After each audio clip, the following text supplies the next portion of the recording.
Топ 10 най-страшни филми на ужасите.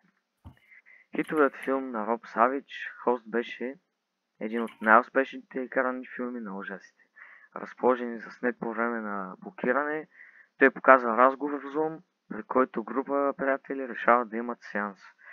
Може би не най-добрият избор, но филмът разби серията на Синистър като най-страшния филм, определен от физиологични фактори. През 2021 година Хост взе първото място със средно 88 сърцебиения в минута. Синистър и Хост се изравниха за най-висок удар в минута със средно 180 удара в минута. Номер 2. Синистър. Синистър беше оценен като най-страшният филм въз основа на ударите на пулса в минута през 2020 година и държеше короната до 2021 година. Режисиран от Скот Дериксън, със сценарист Дериксън и Робърт Каргил. Филмът е базиран на реалния живот на Каргил, кошмар след гледане на The Ring. Жертвите, които гледат филма, получават 32% повишаване на сърдечната честота, докато гледат филма от 65 удара в минута на 86 удара в минута. В него участват Титън Хоук, Джулиет Райланс, Фред Томпсън и Джеймс Рансън. Insidious на Джеймс Уан е на второ място със средно 85 сърцебиения в минута, докато Insidious взема третото място с общ сърдечен ритъм. Най-страшният момент е малко по-висок с 133 удара в минута спрямо средната стойност на първите два филма от 131 удара в минута. Филмът е по сценарий на Ли Лонъл, режисиран от Уан, а звездите са Патрик Уилсън, Роуз Бърн и Барбара Хърши. The Conjuring е режисиран от Джеймс Уан и е написан от Чад Хейс и Кери Хейс. Филмът е на трето място с 84 удара в минута за зрителите, които гледат филма. Сплашещ пик от 130 удара в минута. Във филма участват Вера Фармига, Патрик Уилсън, Рон Ливингстън и Лили Тейлър.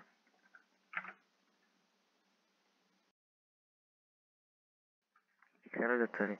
Революционният филм Hereditary на Ари Астър се нарежда на пето място в списъка, като жертвите изпитват средно 82 удара в минута, което го свързва с следващия ни филм в списъка. Страховият пик на Hereditary е 104 сърцебиения в минута. Филмът е написан и режисиран от Ари Астър и разказва за семейство, поразено от демон след смъртта на бабата на семейството. Hereditary звезди са Тони Колет, Алекс Улф, Мили Шапиро, Ан Даут и Габриел Бърн. Terrified. Деймиан Руня, аржентинският режисьор, направил Terrified през 2017 година. Феновете на ужасите говорят за Terrified от години и има смисъл да бъде включен в този списък. Terrified има среден резултат от 82 удара в минута и пикът на страха от 120 удара в минута. В Буенос Айрес жителите на един от квартал започват да бъдат атакувани от свръхестествена сила и експертите паранормални са извикани, когато хората започнат да умират. Във филма участват Макси Гионе, Норберто Гонсало и други. It Follows отбелязва 8 място в списъка със средно 81 сърцебиения в минута. Този филм е написан и режисиран от Дейвид Робърт Мичъл, а в него участват Майка Монро, Кирк Гилкрист, Оливия Лукарди и Даниел Зовато.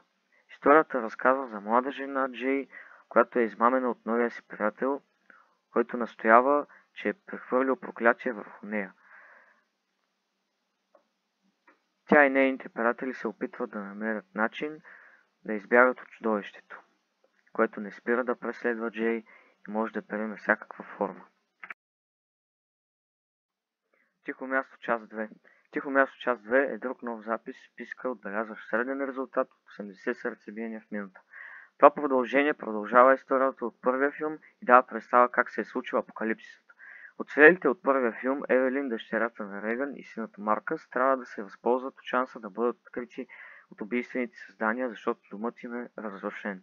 В него участват Емили Блънт, Калиан Мърфи, Малисън Синдънс, Ноа Джу, Джимон Хонсо.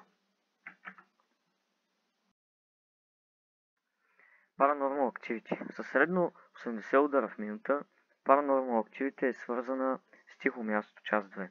Това е първият филм с намерени кадри в списъка на продуциран, написан, режисиран, фотографиран и редактиран от Орен Пели. Става въпрос за двойка Кейти и Мика, които се местят в нова къща в Сан Диего. Започват да се случват странни неща, които Мика документира на видео, докато спят. Paranormal Activity предизвика сензация, когато беше пуснат поради франчайз и ужаси публиката. В него участват Кейти Федърсън и Мика Слоут.